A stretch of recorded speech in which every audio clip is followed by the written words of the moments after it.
Olá, turma! Vamos dar início a mais uma aula sobre centro cirúrgico. Hoje nós vamos abordar sobre os recursos humanos, ou seja, quem é a equipe que vai atuar dentro do centro cirúrgico, né? E suas respectivas funções, certo? Então, vamos dar início falando sobre a equipe dos cirurgiões, né? Aqui tem de uma maneira bem resumida, né, a função de cada um. E aqui a gente delimitou como função do cirurgião executar a cirurgia. Apesar de a gente ter resumido de uma maneira bem simples, né, executar a cirurgia, todos nós sabemos que isso é uma atividade bastante complexa, desgastante psicologicamente, fisicamente, né? Às vezes a cirurgia, se for de grande porte, ela pode demorar por horas. Então o profissional cirurgião, ele deve estar atento, né, ao sítio cirúrgico, ao órgão que está sendo destinado o procedimento, né? E antigamente, para quem não sabe, o cirurgião ele tinha muitas vezes, né, que está preocupado, além do procedimento cirúrgico, também com o procedimento anestésico, né, quando não existia o profissional anestesista. Mas hoje em dia, com o advento, né, dessa forma de colocar o paciente em narcose, né, ter um profissional específico para anestesiar o paciente, o cirurgião ele está ali dedicado somente ao procedimento cirúrgico. Os auxiliares de cirurgia e instrumentadores, eles estão responsáveis pela preparação do campo operatório.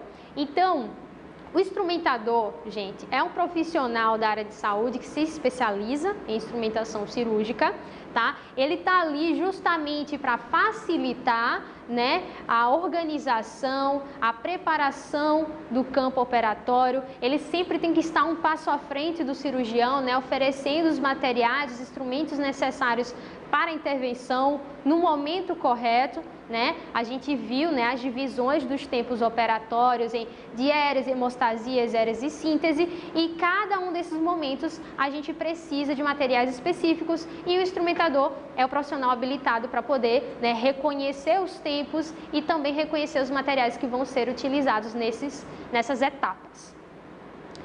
O terceiro profissional que a gente colocou foi o anestesiologista, tá? É o profissional que está responsável pela avaliação do paciente, prescrição do pré-anestésico, execução do ato anestésico e controle hemodinâmico no trans e pós-operatório até o restabelecimento dos reflexos. Então, o anestesista, né, que é o profissional que vai estar fazendo a administração das drogas, né, tanto para anestesia geral, né, que pode ser geral, uma sedação consciente, como também para as anestesias locais, que pode ser raquidiana, peridural, transacral, né, aquelas tópicas. O anestesista ele tem que ter uma avaliação do paciente prévio, né? O certo é ter uma consulta pré-anestésica, onde esse profissional vai conhecer, né, o paciente, todas as comorbidades, as medicações de rotina que aquele paciente faz uso, se ele tem alergia a alguma medicação, para que a gente no ato cirúrgico tenha menos riscos, né, de alguma intercorrência.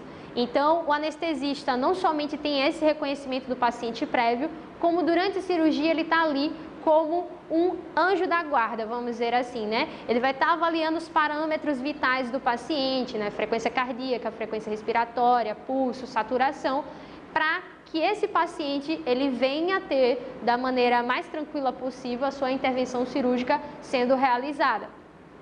Então, isso no trans e pós. Quando a gente for falar sobre a sala de RPA, que é a sala de recuperação pós-anestésica, a gente vai ver que vai ter um profissional anestesiologista também presente nessa sala, porque esse paciente também vai ser acompanhado na volta desse efeito anestésico. A gente pode ter complicações relacionadas à cirurgia, mas também temos situações, né, que podem estar, as complicações que vão estar relacionadas ao ato anestésico. Então, o anestesista ele vai estar ali avaliando o paciente antes da cirurgia, durante a cirurgia e depois da cirurgia, certo? O profissional cirurgião ele não vai estar responsável por ficar fiscalizando, né, as questões vitais, porque a gente já tem um membro da equipe responsável por isso. Temos o auxiliar administrativo. a parte da secretaria administrativa, né, que vai estar lá para os serviços de apoio, digitação, controle e organização. Como a gente viu, o centro cirúrgico é uma organização complexa, né, que existem várias estruturas, várias áreas, né, salas específicas. Dentre essas salas existem as salas de administração. Então, como tudo na nossa vida tem administração, não vai ser diferente, né, na unidade de centro cirúrgico. E lá a gente vai ter o planejamento, né, do mapa cirúrgico, das cirurgias que vão ser feitas durante o dia, né, dos ofícios, e essa burocracia vai ser desenvolvida, né, pelos auxiliares administrativos, pelos secretários, tá, que vão desenvolver esse papel de organização. Temos também, tá, o enfermeiro assistencial. Vai existir um enfermeiro para cada 3 salas. E qual a função desse enfermeiro? Planos assistenciais, previsão e provisão de recursos materiais e humanos. A gente viu que um dos objetivos do centro cirúrgico é garantir recursos humanos e materiais, e o enfermeiro está ali coordenando, o enfermeiro assistencial, né, para prover, né, prever, antecipando, né, a necessidade e provendo para que haja a manutenção da rotina dessa unidade, né?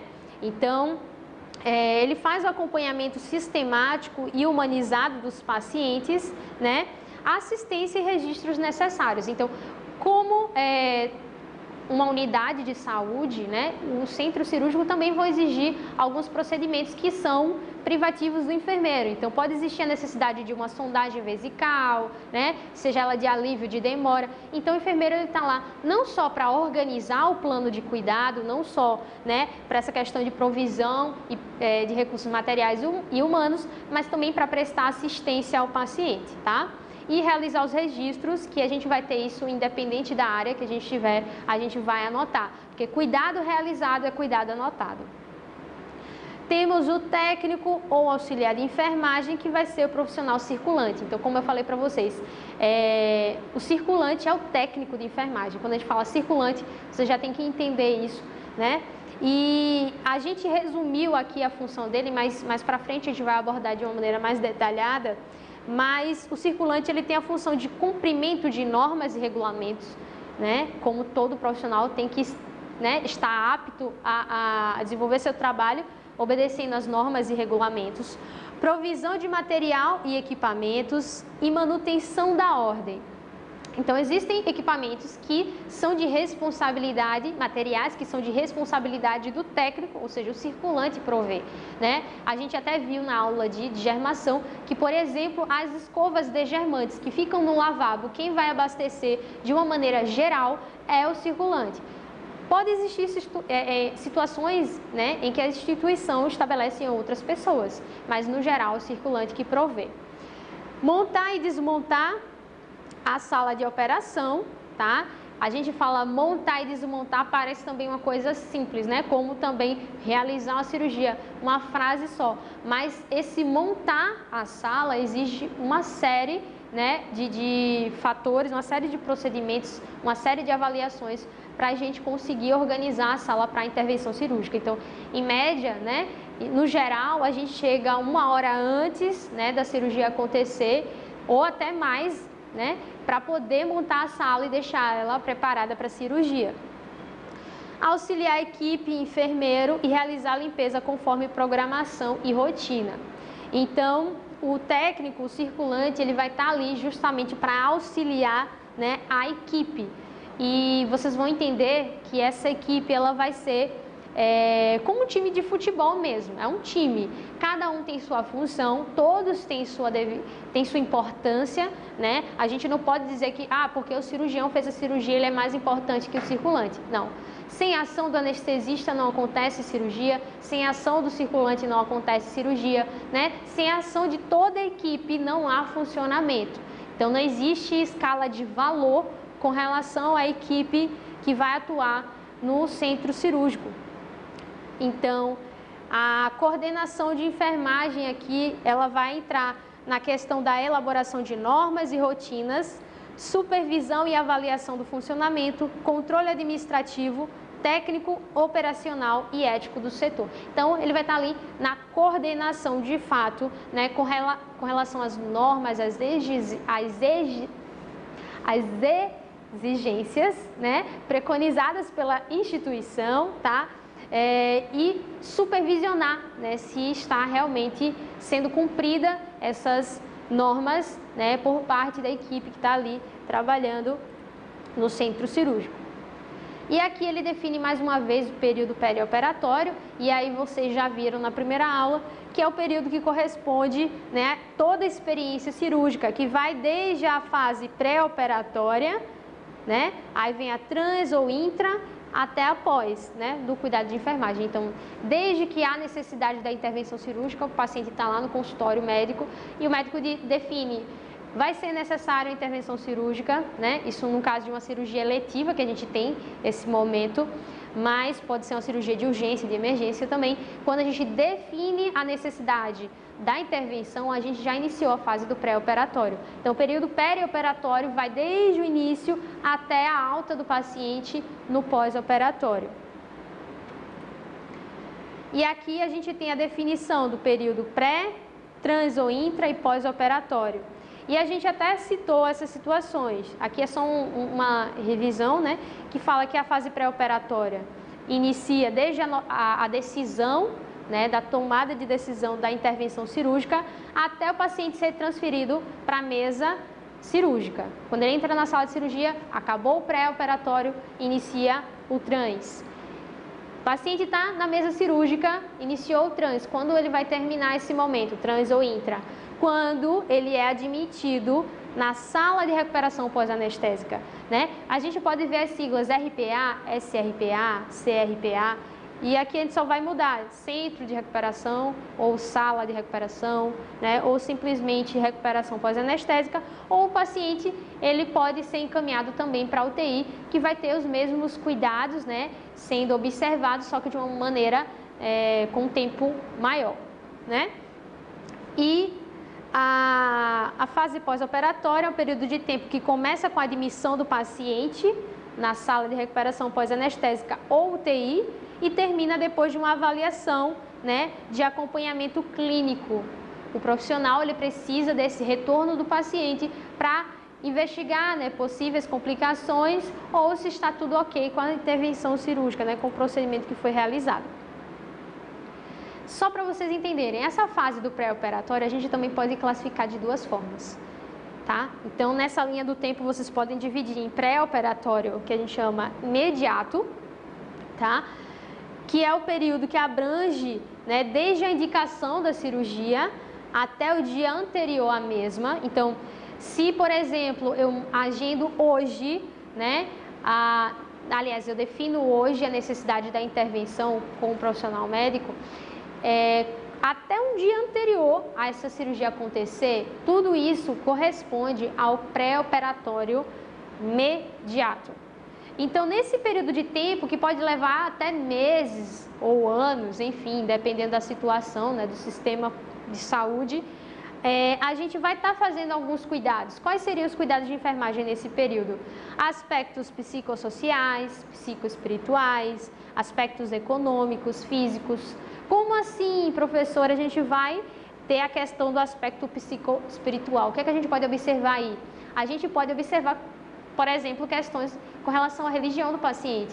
Então, pacientes, por exemplo, que são testemunhas de Jeová, se existir a necessidade de transfusão sanguínea, a gente não vai, né, poder realizar por conta de questões espirituais, religiosas, né?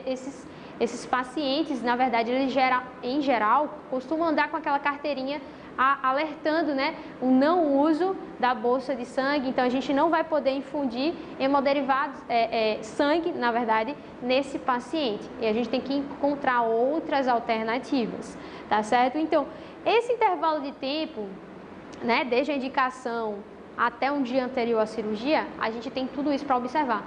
Condições de moradia desse paciente, será que ele tem condições físicas também nutricionais? Ele tem algum problema, alguma morbidade que esteja descompensada? A gente tem que avaliar tudo isso para que o ato cirúrgico seja feito da melhor forma possível, né? Sem intercorrências, né? Ou minimizar essas intercorrências. Já o período que a gente chama de pré-operatório imediato, a gente dividiu em dois, viu?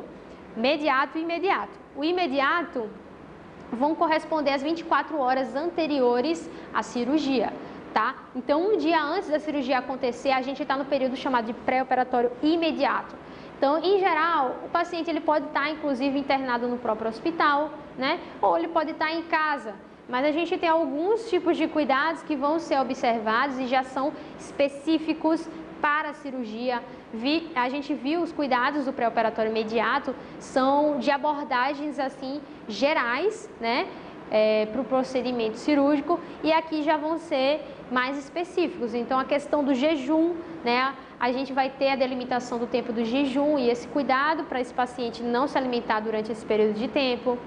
Limpeza intestinal, se for o caso, né? Esvaziamento vesical, preparo da pele, aplicação de medicação pré-anestésica, tá? Às vezes o paciente está muito nervoso para o procedimento cirúrgico, então o anestesista ele pode administrar uma droga para fazer com que esse paciente relaxe.